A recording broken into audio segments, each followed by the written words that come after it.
Hi there, I'm Michael O'Giblin with Fiddlershop.com, and welcome to another edition of Michael Explains It All. This is the Larsen Il Cannone Soloist edition. Il Cannone, Italian for the cannone, or the cannon. Not like your Pachelbel's cannon, an actual cannon.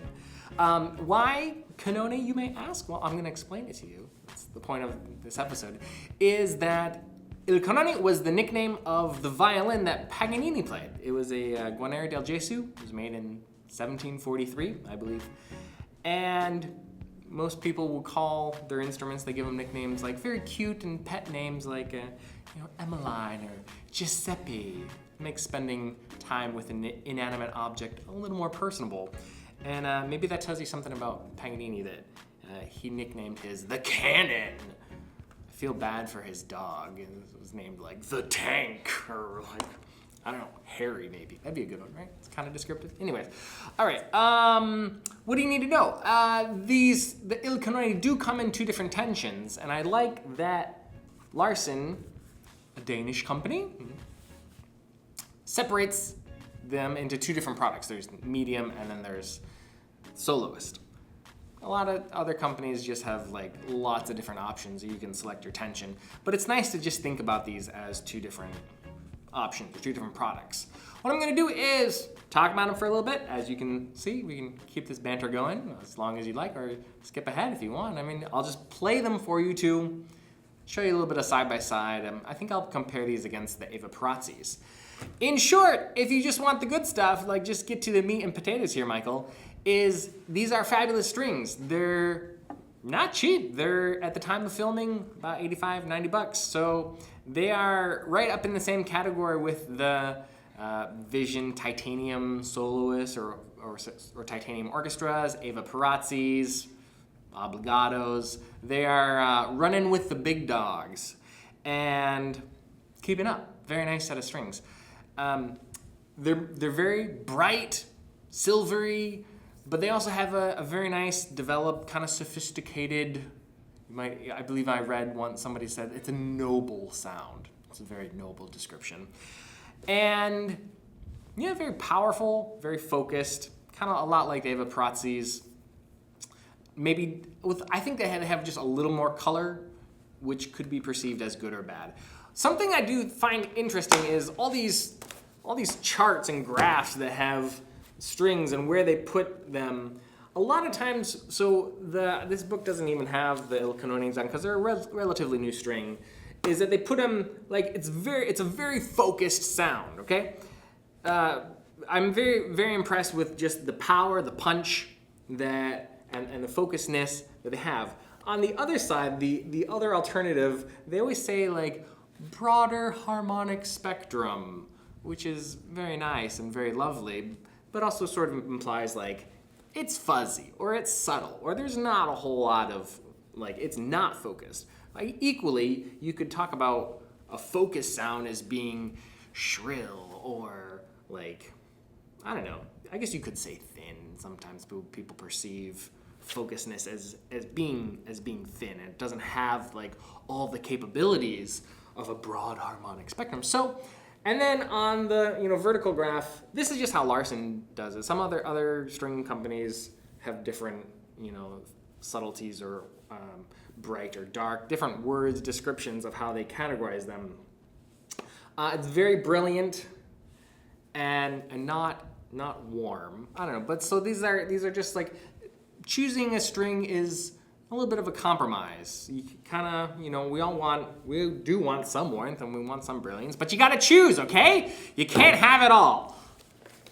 Can you have it all? Who wants it all, anyways?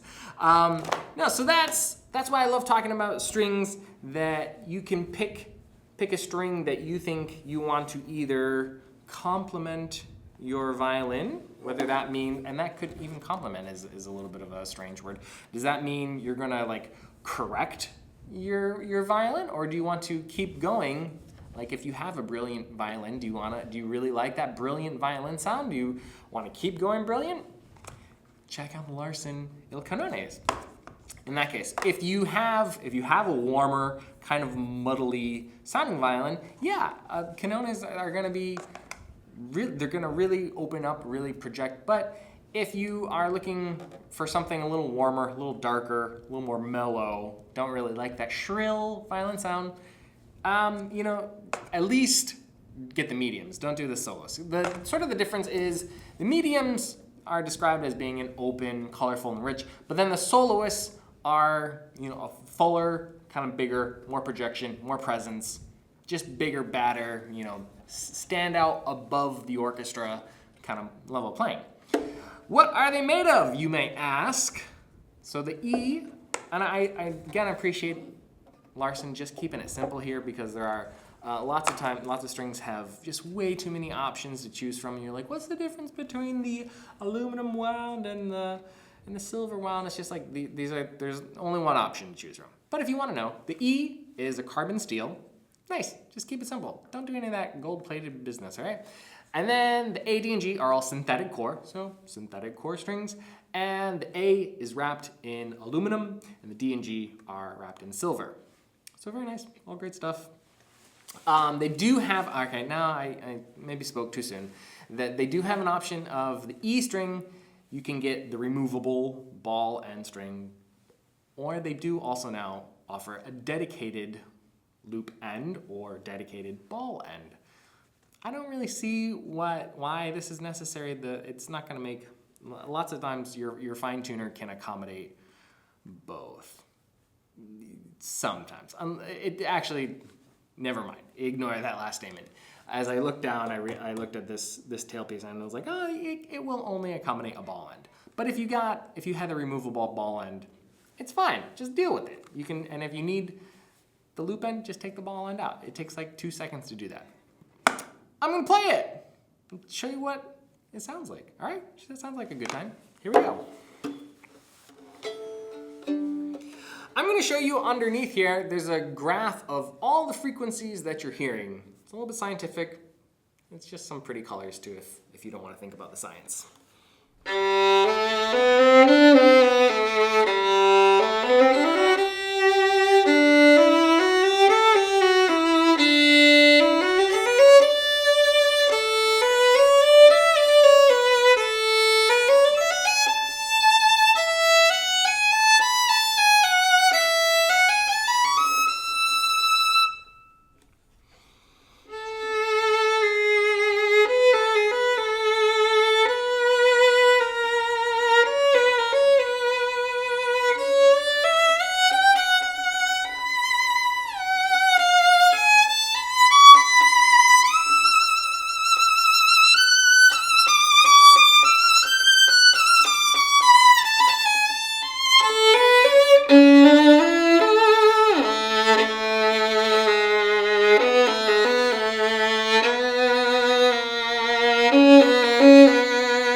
While I'm at it for the moment, I'm just going to play some open A's or open strings for that I'm going to need for later.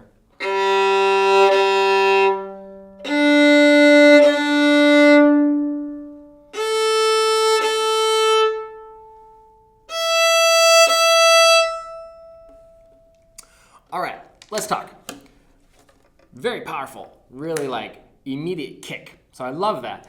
Some people don't like that much kick, and so even there's I think Rosanda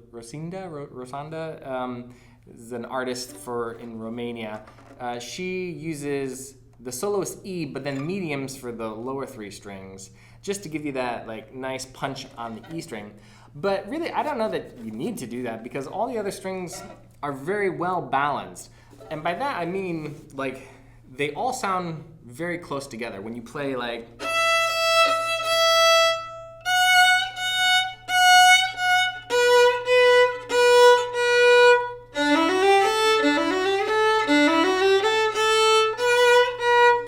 especially the A and the E, like there's not a huge difference when you transition from one to the other. Like they all blend very nicely. Granted, I have had these on for about a week and been playing on them because when you first put them on, they do, and pretty universally, as most people I've talked to, they do have a pretty strong metallic-y kind of sound at first. That, it does mellow out. Some people have even said it takes longer than a week, but I was just eager to make this video. So that they do mellow out and they have a nice, there's lots of, color to play with. Some things I do like are that the upper strings for that great projection, really clean, just like super focused driving sound is great. It does leave a little bit to be desired on the lower strings. This sort of like a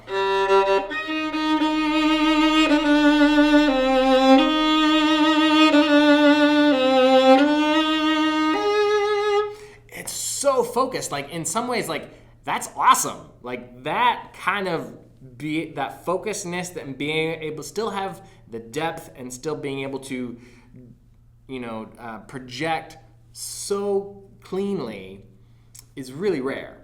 A lot of strings, but then, a little bit, I guess what I'm saying to be desired is just a little bit more warmth, a little bit more, a little bit more lusciousness instead of being like, it's this like awesome baritone, just boom.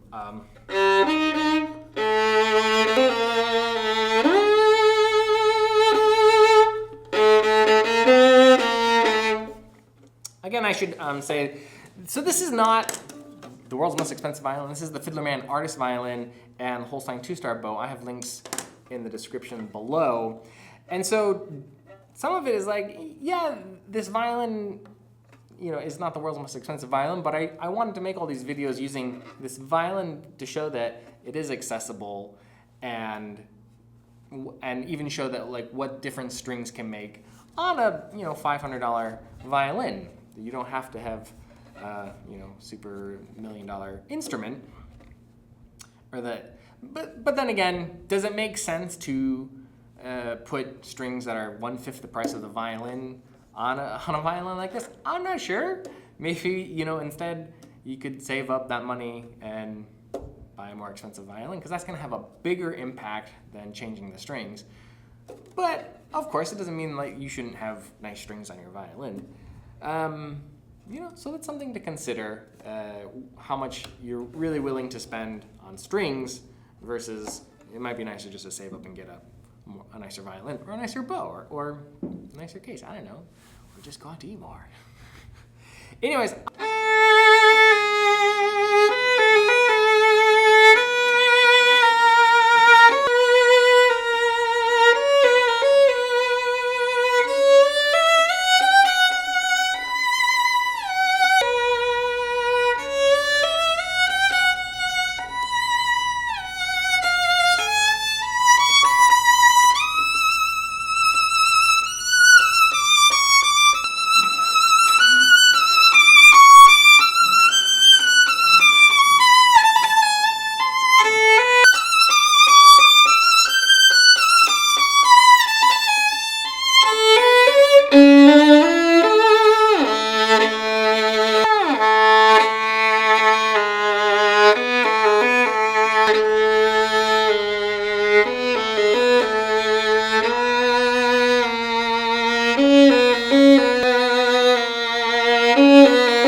That's what I have to say about the Larsen Il Cannone Soloist. Again, they're right up there with the Evah Pirazzis, the Vision Solo Titaniums, and in a way also with the Peter Infelds.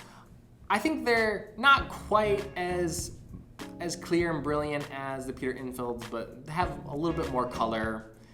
I also can't speak to the longevity of these strings. I haven't had them on for months, so I can't really say if they hold up better than the Evah Pirazzis. That's sort of my critique with Evah Pirazzis. If you have played these, let me know what you used to play and why you switched to them, or if you played them for a while and then left them to go play a different set of strings. Hit me up in the comments. I love to hear your thoughts. You can buy these strings if you click on this link right up here to purchase them from fiddlershop.com. We'd also love it if you subscribe to our channel so we can keep in touch. Thank you for watching. Michael explains it all, and we'll see you at fiddlershop.com. Thanks for watching.